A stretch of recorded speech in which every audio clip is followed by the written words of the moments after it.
Alright, so first things first, if you are a newer player, you have to prioritize clearing the core PvE content to have a solid income of resources before you can even think about PvP. You should clear very hard slimes, goblin, magic caves, and push last night as far as you can to make sure you're keeping up with resources and able to compete with other players. In particular, last night is especially important because last night gives you daily ancient crystals, up to 5 if you can hit 52 million on the last night game mode. And look at guides and ask people for help to make sure that you're pushing that to hit the 3 AC, the 4 AC, the 5 AC thresholds, and do that all as soon as possible before you even think about PvP. So similarly, you should be getting the 3 tiers from each bi-monthly event and using those for potentials. Again, I'm not going to tell you how to use your potentials. I use them exclusively for PvP, but you do you. So saving them for PvP will unlock a lot, especially for units that have SP thresholds. Potentials will give you all kinds of new opportunities. So it's up to you, but you need to be pushing that content as much as you can to keep up with other players. Before you decide whether you should focus on your defense or offense teams, you should first look, in my opinion, at your offense and defense win rates from last season. Because the devs have stated they are generally aiming for a 70% offense win rate and 30% defense win rate. And so whichever of your teams isn't meeting that goal or is doing the worst compared to those goals, you should focus on that team first for efficiency. So if we take a look here at my attack and defense win rates for this season, hanging out, I haven't done my runs yet for today, but you can see here for this season, I have a 90% win rate on attack, and I only have a 36% win rate for defense. So they're both above the expected averages, but my 36% is closer to the devs' stated intended win rate of 30%. So I should definitely focus on this first. My offense is kind of already set. So that can help you prioritize. All right, let's pretend you want to focus on your defense first. So when building your units, the first goal should be for all the units on your defense squad to have 90 defense or 90, ideally 110 MRes. The reason you might want 110 MRes is because while most costumes with shred 50% defense or 15% MRes, only 3 shred 15 to 20%, and of those 3, Bunny Eclipse is by far the most commonly encountered on offense or defense. It's very beneficial for you to have 110. It is somewhat beneficial for you to have 110 defense, but not nearly as much. It's better to just get the HP. And obviously for units that have 50% shred, it's probably not worth it to focus and try to get 140 defense or 140 MRes. You just kind of accept your fate. Once you've reached that threshold, the 90 or 110, your next priority should be re-rolling away undesired stats as much as possible, usually aiming for HP or HP percent. But again, depending on the unit, they may want crit damage, they may want crit rate, they may want base attack or base magic attack. It just depends on the unit. I've put together a graph of in my opinion, the most important costumes to worry about on attack. Things may change in the future, but these are the biggest priority ones, the ones you'll see most often, especially PB Shara, Rue, Kick, and either of Justia's skins, and occasionally Bunny Eclipse. So these are the ones I care about. I'll go through some examples of different positionings that you can do and the strengths and weaknesses of each, and I've laid them out in that graph for you as well so you can follow along. So first there's the PP defense, which is what I use right now. The PP defense is pretty strong against Rue Kick. Rue Kick in the left or right columns only hits 1 unit. In the middle, she gets good value. It's pretty strong against PP Shara. PP Shara only hits 1 unit no matter what. The problem with the PP defense, the biggest one, is that Bloodglut and Justia murders it. Bloodglut and Justia, no matter where she goes, hits 2 units, and they'll probably both die. It's pretty good against the Stabby Justia, the White Reaper, since it only hits 1 unit in 2 columns. It's murdered by Bunny Eclipse, but that's always going to be the case. And so yeah, that's what I run currently. In my opinion, one of the best orientations, this has been around for a while now, is the 1-1-3. You have 1 tank in the left column, 1 tank in the middle column, and then something like this. You can fill around with exactly where you want them to go, but in short, basically you're trying to really protect the left and middle columns and then put your carries in the right. This one I think is the most strongest overall. It's been strong for a while now. It's pretty good against a lot of different things. PP Shara generally doesn't get any value. Rue Kick 2 out of 3 times doesn't hit anybody. Justia Stab only hits 1 unit all the time, so this is pretty good overall. I think if you don't have any clue where to position your units, just do this. Put a tank in the left column, put a tank in the middle column, put your carries in the right column. Pretty safe bet. There's the 401, which used to be really popular in the past, not so much anymore. You do something like this. So basically you're saying, hey, all my carriers are in the left column and I'm putting a tank here. It used to be that you could move the tank in different positions, but that's not popular anymore because PP Shara, if you do it here, PP Shara is going to hit Justia. If you do it here, PP Shara is going to hit Eclipse. If you do it here, PP Shara in the left is going to hit Glacia. But you might find reasons to put it there, but usually put it in the back so PP Shara is not nearly as much of a threat. So Yeah, this one's pretty good as well. The biggest problem with this one is that most people on average, I think, put their attacks on an attack in the left column. So this is kind of just asking to get murdered in the left column, especially by something like a Sword Queen Sylvia or just a stab. So yeah, there's also the 302 and the 302 and the 203. So if you do a box formation with your units, maybe your carries go in the front. I don't know how you want to do it. And then you put a 5th unit on either of the left column or the right column. There's different advantages. If you put them in the front, in the 2nd column, that if you put that 5th unit in the front, then suddenly you're doing okay against PP Shara, because she's only going to hit 1 unit no matter what, but you're doing really bad against Rue no matter what. And you're weak to Justia stabs, right? And you're weak to Sword Queen Sylvia. So that's the weakness of putting her in the 2nd row. If you put her in the 3rd row, you now are much better. You're feeling great against Blood Glutton Justia, against Stabby Justia. You're feeling great against those, but you're not feeling so great against PP Shara, who will now hit 2 units. So if you have a low MR, low MRes unit like my Justia, she's going to get murdered by PP Shara quite often here. So that's the difference between those two. In general, I also think if you put it in the back, then Zenith being able to skip back there gives them maybe a little more value, because it might hit you with an AoE, but it just depends. Let's talk about the 104. The 104, basically the opposite of the 401. The reason that people generally do 401 instead of 104 is because if you attack down the middle column, then as you know, if the middle column is empty, it defaults to attacking the right column next. So assuming the attackers attack through their 3 columns randomly, this means 2 out of 3 times they're going to be hitting the right column. Now, as a result, the 104 is much less popular than the 401, and so people attack the left column more often. So it's kind of self-correcting in that sense. So if you want to risk it for the biscuit, you can always put your units in a 104. Again, I think the 113 is a little bit better, but a 104 you can do as well. There's also you can do a box, but now instead you can put them in the middle somewhere in either the 2nd or 3rd row. The 2nd row puts you at more risk of PP Shara, because she's going to hit 2 units. As you can see, if she goes on the right or the left, she's hitting 2 units, including my Justia, who will now be dead, right? It's okay against Rue. It's, left or right kick, she's pretty bad. And then the biggest problem, though, is that Blood Glutton Justia is going to kill 2 units no matter what, and maybe 3. So this is very, very bad against Blood Glutton Justia, but it's really good against Stabby Justia. She's only going to hit 1 unit no matter what. You can put her in the back instead, and that clears up some problems. It basically puts a little more risk at auto losing, but I think it's better if you had to choose between these two, because now PP Shara is only going to hit 1 unit on the left or right. She hits multiple units in the middle. Blood Glutton Justia will murder you in the middle, but that's it. If she goes left or right, she only hits 1 unit. And then Stabby Justia, the White Reaper, only hits 1 unit no matter what. So if you had to choose between these two, I think this one's better, but again, your mileage may vary. And then next we have Anti-Eclipse. This used to be very popular. It's not nearly as popular anymore. Something like maybe this. So the basic idea is I want Eclipse to only hit 1 unit most of the time. You can never make all your columns safe, but this is probably the best. So you run something like this. There's a different permutation, something like this, that you could also do. And you can obviously mirror these to make it so that Eclipse, if a Bunny Eclipse attacks, she'll only hit 1 unit in 2 of the 3 columns. Every other formation is pretty much dead against Eclipse. So this one you can do if you want. I don't think it's worth it nearly as much anymore. It's pretty bad against Rue. It's pretty bad against Blood Glutton Justia. It actually gives Ellie near some value. So there's a lot of different threats that you open yourself up to. But if you're really, really scared of Bunny Eclipse, you can do one of these. There's this one, and there's this one. Right, and then of course you can mirror it either way on the if you flip it around. And then lastly, there's the 3 front, 2 back. I don't know what else to call this.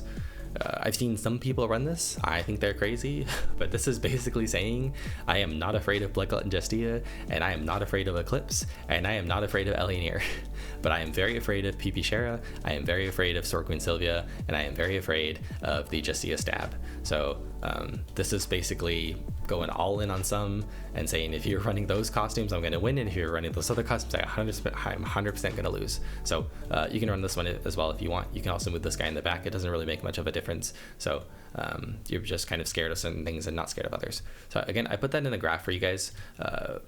Obviously, there's more things to how you run your defense. There's not just positioning, but also the tankiness of the units, right? Maybe you put a unit in a spot that you expect them to tank things, right?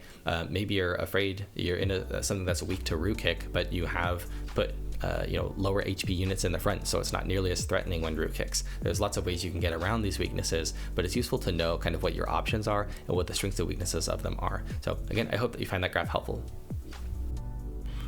All right, so next I've put together a PvP defense turn 2 costume tier list. I've got some input from members of the community Discord to make sure I'm not like missing anything, but this is mostly my opinion of the costumes that are most valuable to use.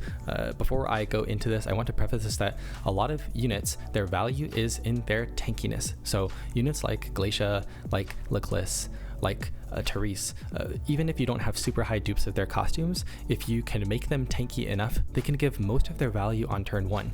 So this is talking mostly about costumes for this tier list, but just remember that some tanky units, their values in their tankiness. Dupes aren't nearly as important. But as far as costumes go, we have to start with S tier, and as expected, Bunny Eclipse is absolutely crazy in S tier. Her AoE is undeniably one of the best in the game. It's so good that most offenses will position expecting a Bunny Eclipse somewhere, right? She can absolutely wreak havoc. She's a 3-hit. Her exclusive gear, which many people didn't like for PvE modes because it doesn't max damage, is really, really nice for PvP. You just get a bunch of crit damage stats along with her exclusive gear, and she can go absolutely crazy with it. Eclipse is not too expensive at 3 SP. It can kill multiple units. It's a great ability. Next we have Bloodglut Justia. She is one of the best nukers as well, with her very crazy AoE after the buff/change in February. She went to now become a 3x3, and she can do crazy damage, right? She doesn't need a buffer. A buffer is nice, but her ability to hit 2 or 3 units, especially squishies, and just delete them from the game is incredibly strong. Now, that being said, unbuffed Bloodglut Justia does about 10 to 11k damage. I'll show a little graph here so you can see for yourself. So in general, if you want a bruiser on offense to survive a Bloodglut Justia when she's on defense, you should aim to get their HP a little bit above that 10 to 11k threshold just in case. Next we have the Sheras. So whereas Pool Party Shera is one of the best costumes for offense, on defense, SP isn't as important, and so you can be a little more greedy and get those ones, those costumes that can have a little bit better AoE, specifically her base and her Code S. Now these are very similar, obviously, but Code S has the nice silence, so if she doesn't kill a unit, at least they can't cast for the next turn or two, and her base has, in my opinion, slightly better AoE, with 3 in a line just being really, really solid. Rue is also an S tier costume. If she can survive turn 1, she can be really strong in turn 2, specifically because her ability to kick just can upset a lot of offenses and allow units like Bloodglut Justia and Eclipse to follow up with incredible AoE. So even if you don't get the kill on her kick, she can still be incredibly strong. One of the maybe unexpected, in my opinion, S tier costumes is Justia's Swipe. I don't even remember what it's called. It's the Swipey Swipe to me. This one benefits from the fact that most people don't see it often enough to want to position around it, and there are only so many positioning options you have. And so because we're more scared of Bloodglut Justia or more scared of Bunny Eclipse, usually you'll find that this chick is hitting 2 units with her swipe, which is exactly what you want. You do need the upgraded potential so that you're hitting with the 5 wide instead of the 3 wide, but if you do, this has a big chance to shine on your defense. Next is Pirate Rubia. Pirate Rubia also didn't see it that often when it first came out in PvP, but it has slowly grown on me as a threat that I am more and more scared of when I see it on defense. Pirate Rubia, if she can survive, again, turn 1, she has incredible AoE. That fan is really hard to play around, again, because people are expecting to dodge Bunny Eclipse and Bloodglut Justia. Rubia has the ability to win fights all by herself, hitting 2 or 3 units. She has defense down up to 45% if you invest in her, which is crazy for a basic ability. Yeah, she just has a lot of potential there. And then lastly, the one other costume that I wanted to put on turn 2 that I think is really strong from tanks is Glacia's Bonk, which I know at the beginning people said, hey, it doesn't do that much damage, it's going to kill a squishy, that's it. But the nice thing about this one, I prefer it going over the taunt. And the reason for that is because this unit, as you'll find oftentimes with tanks, when they play against magic teams, they use really cool abilities and then they get dispelled, and then they use another cool ability and then they get dispelled, and then they use another ability and then they get killed, because Shara just absolutely runs PvP. And so this ability from Glacia allows her to have the potential to kill units and also gives her a slight buff, but if it gets dispelled, it's not the end of the world. I'm very much a fan of tanks that can use abilities that are not 100% vulnerable to dispel. So she has that magic damage taken reduction, but if that gets dispelled, it's not the end of the world. And then of course we have to include both of the Grands. These Grands have morphed defense and morphed the defense win rate so much and forced offense to play in such a way around them that they both definitely deserve a spot in S tier. The biggest thing to note is that obviously if you run Gran, she's very much of an SP hog. So on defense, you can't have a ton of expensive SP units. For example, if you run both Grands, you may not have enough for Pirate Rubia and a bunch of other costumes, which is why units like Bloodglut and Justia and Rue and maybe Bunny Eclipse are nice because they're all 3 SP or lower. So that's it for the S tier. For the A tier, these are solid picks as well. If you have these +3, +1, etc. or higher to beat the SP thresholds, I think they can have a spot in your defense as well. We have Android Queen Eclipse, which has been strong for a while. It used to be one of the best costumes in the game, but as Shara has gotten more and more popular and got buffed like heck with potentials both for herself and for B. Helena, Android Queen Eclipse, let's just say, has seen better days. It's not too uncommon for my Eclipse to use her shield, get dispelled, use her taunt, get dispelled, and then she dies. And you just spent a bunch of SP on this unit and she didn't do anything, right? So there's two things in my opinion that keep Eclipse out of S tier. The first is the fact that Eclipse has a helmet for her exclusive gear and it's forced to have a defense primary stat. There could be potential that she could be really good as a unit that goes full MRes and HP, but she cannot do that without giving up her exclusive gear because she's forced to take at least one defense primary stat. Other units like Zenith and Glacia are not restricted like that. Their exclusive gear is on their weapon, and so they can be a little more flexible. But Eclipse kind of has to take one primary defensive stat, which feels bad.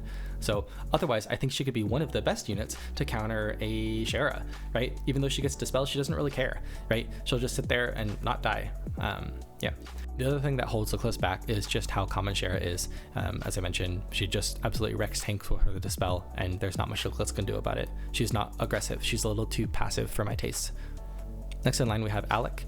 Alec has seen not a ton of popularity, but I think in this case, popularity I'm separating from potential. The main reason that I think we don't see a ton of Alec in defenses is because people are loath to spend their tiers on him because tiers are very, very few and far between. But if you spend some tiers on him, he can do a ton of damage unbuffed in a diagonal that most people do not want to play around or don't even care to play around because you don't see him that often, and that's part of his advantage because he's not used super often. So I think he has a lot of value and he can give you at least 1, if not 2 kills on defense. One thing to note about Alec is that because of his diagonal attack, he has to be placed in the rightmost column if you want to have a chance of hitting more than one unit. Manager Gray is a decent defense choice. He's basically a very high likelihood you kill one unit type of unit. I think he has a spot on a physical team. He probably does not need to be buffed at all, and because of his nice 50% defense reduction, where most tanks don't build more than 90 defense reduction, he'll always do pretty crazy damage. So if you build him very high attack, crit rate, etc., he's probably going to kill even tanks. The reason I put Glacia here in A, or the reason I put Alice Glacia in A instead of S, is because of, as I mentioned, the dispellers everywhere that absolutely make this a waste of SP. Now, this is really, really nice against physical teams. So if you're trying to counter physical teams, go for this, because physical teams will run Eleanor for their dispel, and on turn 3, they won't have any dispel left. So then she can tank the heck out of units, especially if she has 90 defense. She'll probably tank 2, 3, maybe 4 units, and then die and respawn. Like, that's really, really cracked against physical teams. Against Magic, this is kind of just a waste of SP. I would rather have Disciplinary Committee. Yuri I put here because of Dispel. The AoE is pretty nice. I think her potential can really be unlocked with a unit like Zenith that gives access to the backline, similar to Bloodglut and Justia, similar to Idle Eleanor. These are units that really, really want access to the backline, but they're hitting the very front. She's a little bit expensive at 3 SP, which is why she's not that great on offense, but on defense, I think she definitely has a spot in the meta, even though she's not used that often. Justia for her stabby stab, the White Reaper, I think is okay. It's a pretty consistent kill. Unbuffed, it's not going to kill a tank, is one of the problems. It doesn't have the best AoE. A lot of teams can pretty easily position around this. They're also trying to position around Bunny Eclipse, and those kind of go hand in hand. So it's very unlikely you hit more than one unit, and even when you do, you may not kill. So I think it's not as great. So next we have Be Idle Elinir. This costume has grown on me over the past months. Once I get more dupes on it, I am definitely going to be trying it out on defense. I think it is also one of those costumes that is very much unlocked by Zenith because it gives you access to the backline, which gives you more value from your plus sign. It kind of has the best of both worlds from Shera's different costumes because Shera has, she has Dispel, right? But she also has the Silence on Code S and the MRes reduction on Professor Shera, but Professor Shera doesn't deal enough damage.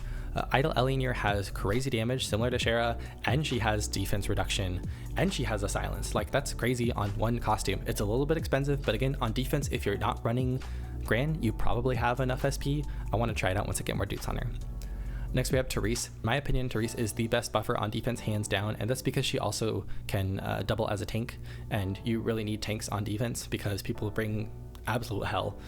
The nice thing about Therese is not only does she have the buff, but she also has the heal, which is really clutch. I can't tell you how many times my Glacia has gotten beaten down to 100 HP, barely survived, and Therese heals her to whole. Wow. And Therese heals her to full on turn 2, and then they just absolutely wreck face. Therese has not only tankiness, she has the heal, and buffing gives you a chance against turtle costumes. It's not the best. You'd probably want Dispellers, but Therese gives you a chance, especially if you crit for your Bunny Eclipse, for your Justia to kill units, especially if they have elemental advantage.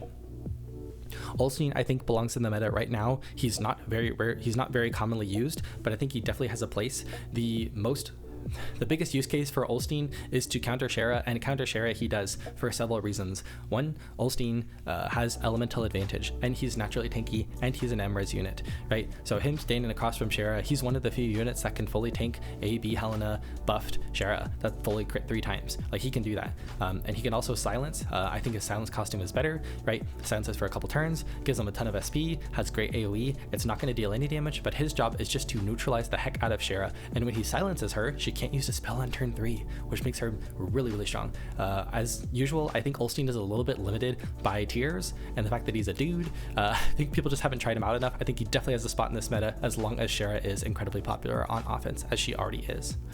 Zenith is another unit I want to try out once I have a little better gear for her. Once you kind of need her to be 90-90 defense and MRes to survive the onslaught of turn 1, but once I get her there, I want to try her out with the Be Idle Elinir combo to silence the heck out of units in that plus sign AoE. I think Zenith, the biggest advantage of Zenith is she gives your carries access to columns that the carries normally can't stand in because they're going to get murdered on turn 1. So the simplest example is in a 401 offense, right? The goal of the 401 offense is to put so much heat and pressure on that leftmost column that any carry in that column died, right? And then on turn 2, the enemy, since attacking in the middle and on defense defaults to hitting the offense's rightmost column, they're stuck hitting some tank, and maybe they take a couple abilities to hit it, and they can't put a lot of heat on your offense column and the left. So next is the Therese push, her base Therese.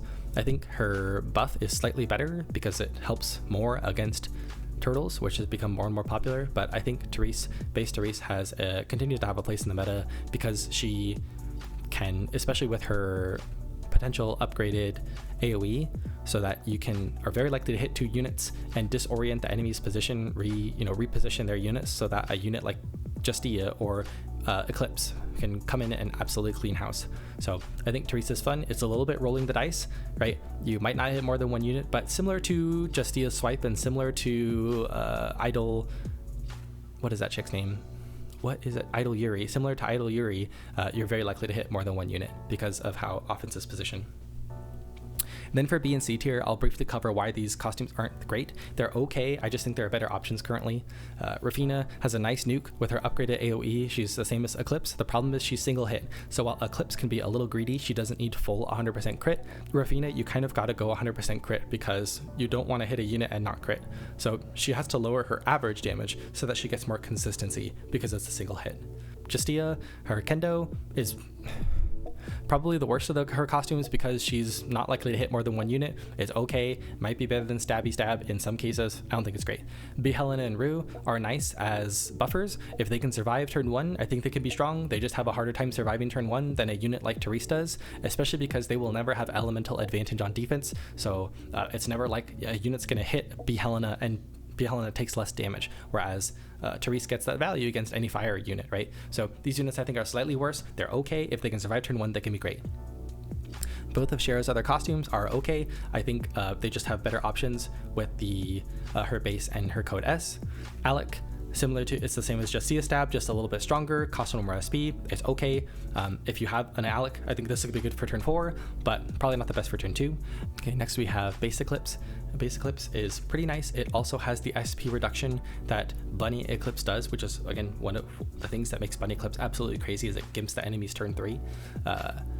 Base Eclipse has nice AoE. It can oftentimes hit more than one unit. It just doesn't do as much damage as Bunny Eclipse because it doesn't have the MRes reduction. Otherwise, it's pretty nice. You can get it to cost 2 SP with potentials, but I think Bunny Eclipse is better. And then Lickless, you probably shouldn't be using her taunt on turn 2. If you are, I probably wouldn't be running Lickless at all, or putting her at the bottom of your costume order so she's lower priority. Elinir, I think right now Elinir is a little bit held back on her Dispel because Turtle is not that popular. As Turtle becomes more and more popular, I think her Dispel costume will become better and better. For now, I think Idle Elinir is a little better just because it's a larger AoE, especially when comboed with a unit like Zenith. And Rubia is really nice, especially for newer players that come into the community Discord and have like no dupes on anything. Made Rubia is nice because at just +1, she goes down to 2 SP, so she's pretty nice. She doesn't have a ton of tools to kill a unit, but at a minimum, she has the ability to fully dodge or evade or whatever it's called. So she can be very strong for defending against the enemy's turn 3 if you have no other alternatives. Elise, I've seen Elise used really well. I just don't see her used often. She has that nice, defense and magic resistance reduction, and she can deal decent damage. I just find she gets stuck a lot on a unit like Glacia and doesn't give you a ton of value, but maybe that'll change in the future. Again, if more people use it. Right now, I don't just have a ton of evidence for it. Rafina, similar situation. I don't see a ton of people using it. It's a little expensive at 4 SP. It has a nice AoE. It has a crazy number of multi-hits. You just hope it doesn't get stuck on one unit, right? I don't even remember what this skin is for, what this costume is for Ulstein. The other Ulstein, in short, the other Ulstein is better. Idle Yuri, it's pretty nice. It's like Justia's Swipe, but it's a single hit, so you have to build in a lot of crit, right? And it's not as consistent, and it's not true damage, so it's pretty nice, but not as nice as Swipey Justia. Seer, in my opinion, Seer on defense is mostly just a meat shield. Her SP cost for her costumes is not that high, but I'd put her very low priority. And then Sylvia, some people really like Sylvia on defense. I think Sylvia has a bit of difficulty for a couple of reasons. One, her costumes are reliant on her getting her attack buff from her Sword Queen, and so if you can't get Sword Queen off and survive till turn 4 to get super value from the other costumes without getting dispelled, you're gonna have a rough time. So even if she survives like turn 3 where she had her buff for herself, if she gets dispelled, then turn 4 is gonna suck, right? Her other costumes are not that great without that attack buff, and so I think she kind of belongs here. If you have no better alternative and you have a really well built Sylvia, go for it, but otherwise I wouldn't prioritize putting Sylvia in PvP. Next is AD Diana. I think Diana's okay. She's definitely S tier on attack. She's not as guaranteed on defense. She would very much like to have a magic attack buffer in B. Helena or in Therese to make her shield super great. But again, she might work well as a tank, but you really want more damage units. I haven't seen her use to great effect, but maybe I'll change my mind in the future when I see her more. And then the last ones down here, I just think there are better alternatives across the board. Angelica, H. Lathel, there's just other options that are cheaper, more consistent, whatever, more likely to survive, etc. above. And beyond that, I don't think any other unit is like great to take. You can obviously use whatever the heck you want. You need at least 2 tanks. You need at least 2 carries. Whatever you do beyond that is up to you. Look at what other people are running, and yeah, go have fun. So this is what I think the state of the meta is for defense on turn 2. Lastly, I just have a couple final summary thoughts on defense. We've already reviewed standard defense positioning and kind of the tier list of units for the meta as it stands right now. But in general, remember you should have 2 tanks, 2 carries, and 1 flex unit. That flex unit can be a 3rd tank, it can be a bruiser, it can be a buffer, a debuffer, or another carry, whatever the heck you want. If you run, but also your unit should work in concert together. So if you run Red Riding Hood Rue as a buffer, don't run Justia, right? If you run H. Lathel and Justia together, H. Lathel as your buffer, don't run a Shara, right? If you run a defense reducing unit like Manager Grey, don't follow it up with a magic unit who might get stuck on a tank and not benefit from that reduced defense, right? There's ways that your units can work in concert together. Also, don't have too many high SP costumes, especially if you run Gran. Pirate Rubia is a really cracked costume, but it is quite expensive, right? And also watch your defense. If you don't win very often on defense, watch your defense to understand if you die too much on turn 1 or if you fail to kill on turn 2, and adjust accordingly, right? You can be more greedy with your positioning, maybe stack your units together if you're surviving turn 1 and not killing turn 2. So just watch your games to figure out what your problem is, and as always, you can ask questions in the community Discord. And lastly, again, PvP is a mode that I enjoy the most. I find the most depth in it. I enjoy discussing strategies with other players. If you want to invest in PvP, go for it. There's lots of units that can benefit a ton from potentials that will increase your win rate 100%. But if not, hopefully this helps you improve your win rate on defense just by learning some of the basics. And with that, that's my guide for defense. I know it's pretty long-winded at half an hour. I hope it's an appropriate level of depth. I am in the middle of making the attack one that I want to release soon as well, because they kind of go hand in hand and build off each other. And until that comes out, I will see you in PvP.